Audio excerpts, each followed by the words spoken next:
You're listening to Admitting Diagnosis, the Journal Watch podcast for the week ending September 26th. I'm Joe Elia. What we attempt here is to offer a brief roundup of the week's essential medical news, the stuff important enough to write on the back of your hand, plus an interview. In this week's, the week the presidential candidates are supposed to debate foreign policy, we talked with Dr. Stephen Hetz about his contribution to a book on war surgery in Afghanistan and Iraq. If you'd like to leave us a comment, and we do want to hear from you, call 617-440-4374. Links for everything we discuss are available at podcasts.jwatch.org. All right, here are the week's 4 essential medical stories very briefly. Alteplase treatment for stroke now has a wider window if needed. Continuous glucose monitoring in pregnancy helps babies.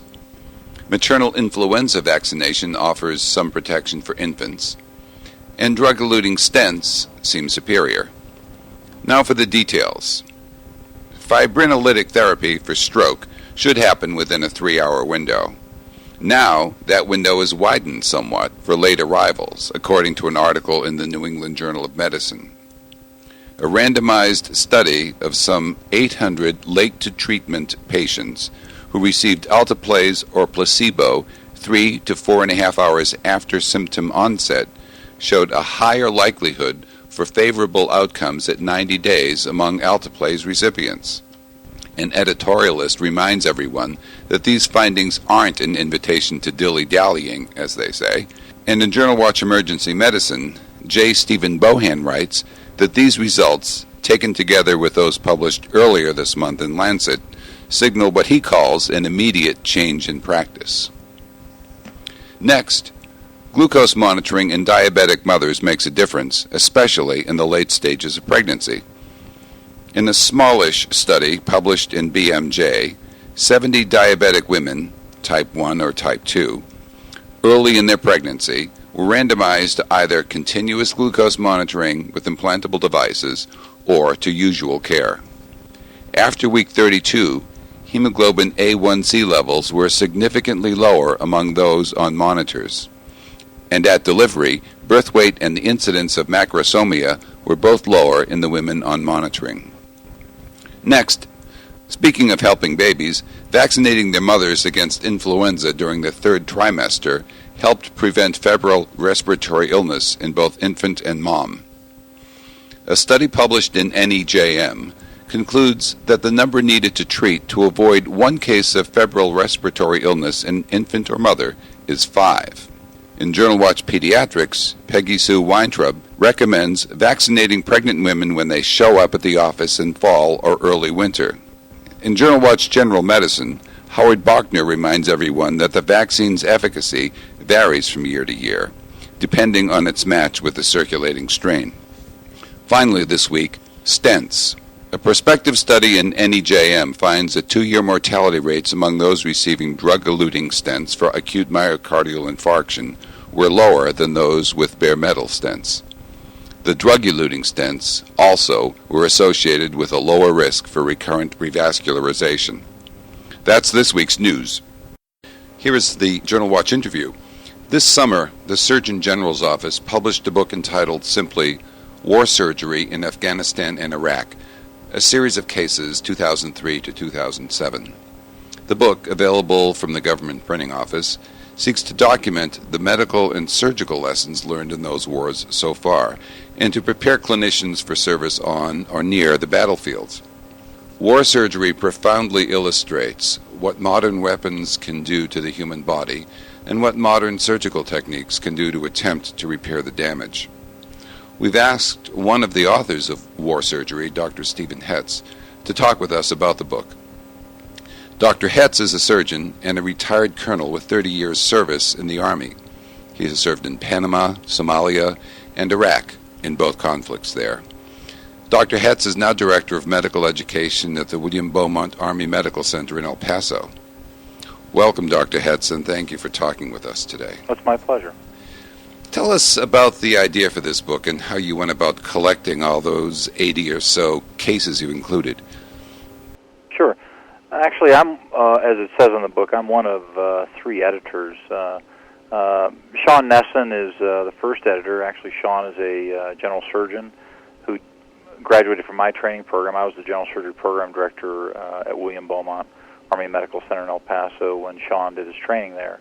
Sean also has deployed to the Iraq theater of war, and actually since this book, in the middle of this book, also was in Afghanistan for a 15-month period of time. But Sean returned from Iraq and was really interested in trying to, find more information about some of the things he'd done and how, he could do them better, perhaps. And he actually was talking with Dave Lounsbury, who is the second editor. Dave is an internal medicine doctor who also had deployed to Iraq with the 10th Combat Sport Hospital, and apparently the way it went was Dave told Sean, "Hey, if you want a book like that, you're going to have to make it yourself." And they gave me a call. I had been deployed in 2004, and basically I had been interested in a similar book. We had published a book earlier. This book was called Emergency War Surgery, which was an update of a book that's been published several times by the United States Army about war surgery, but it's basically a book of prose and, some diagrams, and as we like to call them in medicine these days, cartoons and schematic drawings. But really, there's nothing that really prepared one for the reality of some of the injuries that I really experienced for the first time in Iraq. And so they gave me a call and said, "Are you interested in helping us do this?" And I was very interested, actually, in doing that. I see that many of the photographs in the book, you actually mentioned, I think, in the introduction, that many of those were taken by the surgeons in the middle of, or people who were present in the middle of those operations as the people came in. Yeah, basically all the clinical photos are taken that way. There are no professional photographers that participated in those particular photographs. Now, there are other photographs in the book that were taken actually by professional photographers, notably the cover picture. Yes. But frankly, what surgeons did, because of the great availability, obviously, now of digital cameras, not so available back in the first Gulf War, but now they're ubiquitous. And frankly, people documented many of their cases, and I must admit, I was very interested in doing that. Having been to several other combat theaters and experiences, I just never really took the time, and I thought later what a great educational tool this would be for residents, especially general surgery residents, that would be deployed possibly in the future. So when I was deployed, I took great meticulous care to try to document many of the cases I did. I had nurses in the operating room or other physicians take pictures while we did these cases, and I wasn't the only one. And so a call went out basically to military surgeons, specifically Army general surgeons, but we solicited some from the Air Force as well. We were fortunate to get some. And we asked for cases, if they had documented cases of an experience in any venue, whether extremity, chest, head, abdominal injuries, and if they had what they thought were pretty well documented cases, to send them in to us. And we sifted through a bunch of these cases and came up with these 83. Plus, in the margins, you can see we have little additional cases with some interesting vignettes about those kind of cases, and assembled those with the narrative description given and put it in this format that the book carries of talking about the case, the teaching points, a lot of the lessons learned, and things that we might have done different, too. So. It does read paradoxically like a textbook, although as a reader, it's difficult to separate yourself from the experience of the patients who are being operated on and what the trauma and your realization of the trauma they've just been through. And then you see the teaching points at the end of all this. And I was going over this in preparation for talking with you, and I was glad to see that most of the cases included were successfully treated. There's a picture of a fellow there with his wife 5 months after his quite serious injury, and he's smiling. Right. One of the reasons he's smiling, I think, is that he's with his wife. But he seems happy and healthy. One of the things that struck me today, the new New Yorker has just come out, and in it is a portfolio of photographs about service and military service, and as well as a profile of a fellow who had PTSD and ended up dead with his brother.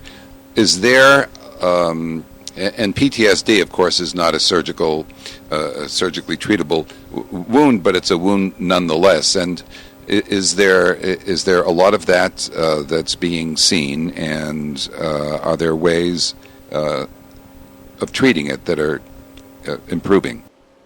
Yeah, I mean, it's a good question. Obviously, I'm a general surgeon, and this book is largely focused on surgical cases, but in fact, of course, post-traumatic stress disorder, well known from Vietnam, is also well known in this war. I mean, quite honestly, some of the horrendous injuries that soldiers and others experience, as well as witness, are just, I think, just too difficult to handle sometimes. And what ends up happening is when they come back from the war, they have some difficulties at home. And frankly, the Army and the military in general has been very, very concerned and interested. I mean, all of these soldiers, before they deploy and after they return, fill out pretty extensive questionnaires in their post-deployment debriefing about, what experiences they've had if they've actually seen somebody shot or killed or suffered a wound themselves. And, these are put into a database, and these soldiers are followed fairly closely. There's great concern within the Army among the chain of command. That is, the company commanders, the battalion commanders, the platoon leaders, the platoon sergeants, the first sergeants, all the leadership, to kind of keep an eye on people when they get back to see if they are, in fact, displaying erratic behavior or behavior that may be indicative of post-traumatic stress, and then try to get them the necessary help to do that. In addition, the Veterans Administration has been extremely tuned into the post-traumatic stress disorder problem with veterans, and frankly, I think has done a lot to try to mitigate the difficulties. But quite honestly, it's a very difficult problem to treat. It truly is. Well, you went through West Point and then the Uniformed Services Medical School.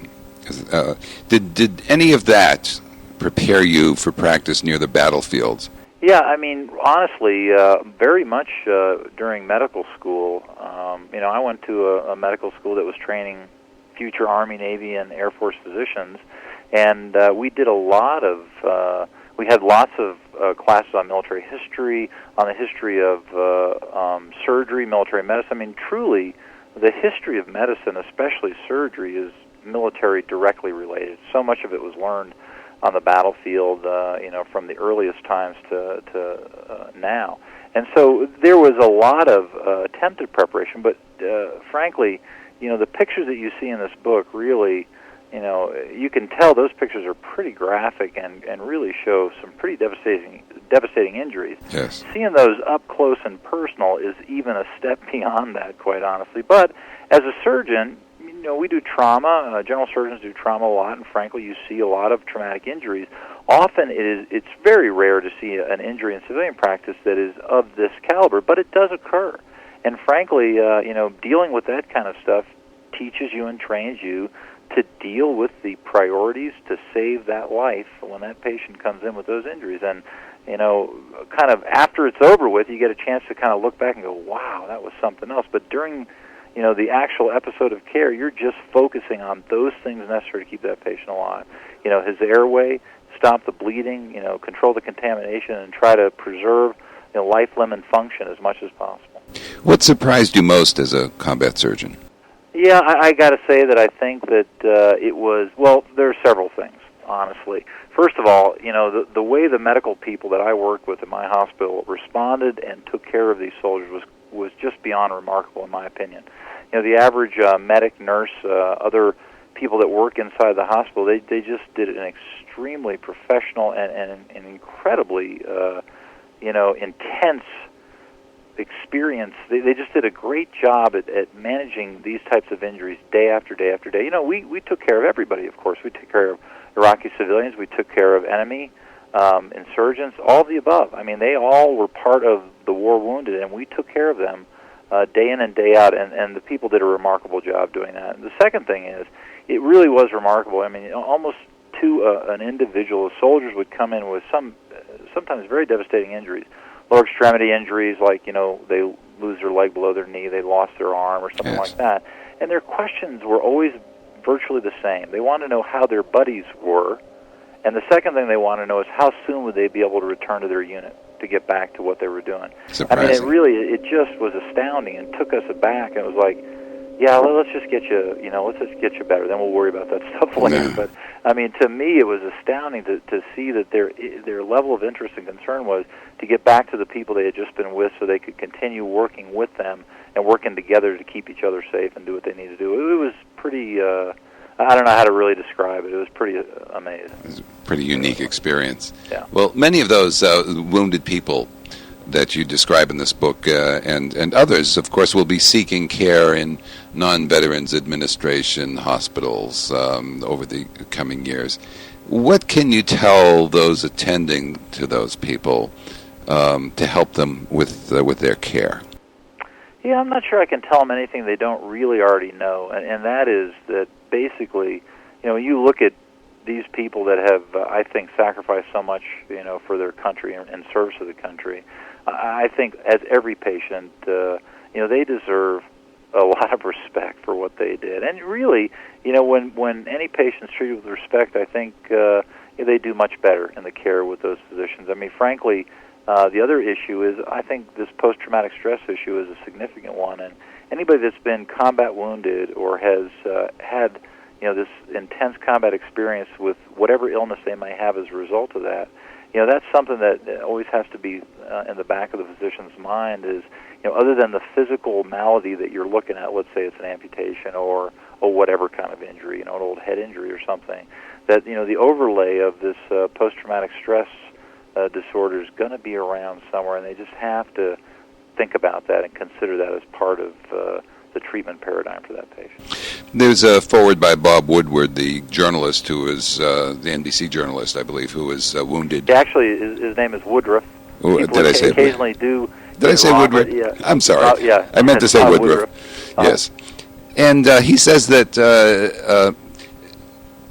not only is the immediate care important, but the longer-term care in his foreword.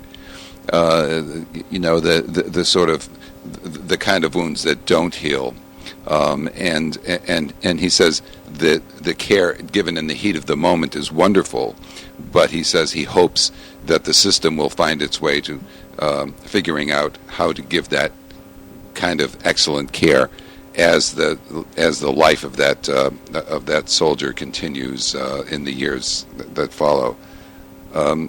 Is that spoken from somebody, do you think, who's experiencing that sort of continuing problem with a wound? Well, I think certainly. I mean, if you read the description in the book of his wound, and his wife and he published a book that I actually read not too long ago. I think the name of the book is In an Instant, and it really catalogs his injury and then his recovery from that injury, which is a pretty amazing story when you get right down to that. The truth is that story is being repeated on many occasions in Iraq and back here in the United States. And it's hard. It's very difficult because, it's true, and as he says in the book, in those white-hot moments of the injury, I mean, you got the whole combat support hospital, every medical person just focused on that problem. And then eventually, the acute problem is resolved or has been resolved enough to be able to get back to some semblance of a life. And then, the concern is, well, it will be forgotten. And honestly, the Army, and I know the Veterans Administration, is very committed to that not occurring, quite honestly. Recently, you may or may not know, the VA had a change of leadership. The Secretary of the VA is retired General Jim Peek. Dr. Peek was the Surgeon General of the Army for 4 years, back when I was still on active duty. And, he's a phenomenal individual, and quite honestly, I think as a former combat infantry officer and as a surgeon, as a surgeon as well, he is the perfect guy to really be able to, clearly understand the issues. He himself was in Vietnam, and after he came back from Vietnam as an infantry officer, decided to go to medical school. So the VA is really going to carry a lot of the ball on these lifelong issues that many of the soldiers and both retired as well as soldiers that just served there several years and got out are going to need attention for over the ensuing decades. And I think it's I think the focus and the interest and the mandate to care for these individuals over time is there. They certainly deserve it. You begin the book with a quote from Hippocrates, and the quote is, "He who would become a surgeon, therefore, should join the army and follow it." And you've done that. And then you and your co-authors and your co-editors ended with a quote from with a poem from Wordsworth, but then an intriguing quote from Virgil's Aeneid about the tears of Aeneas as he struggles with the memory of war and lost friends and comrades. Was your journey similar to Aeneas?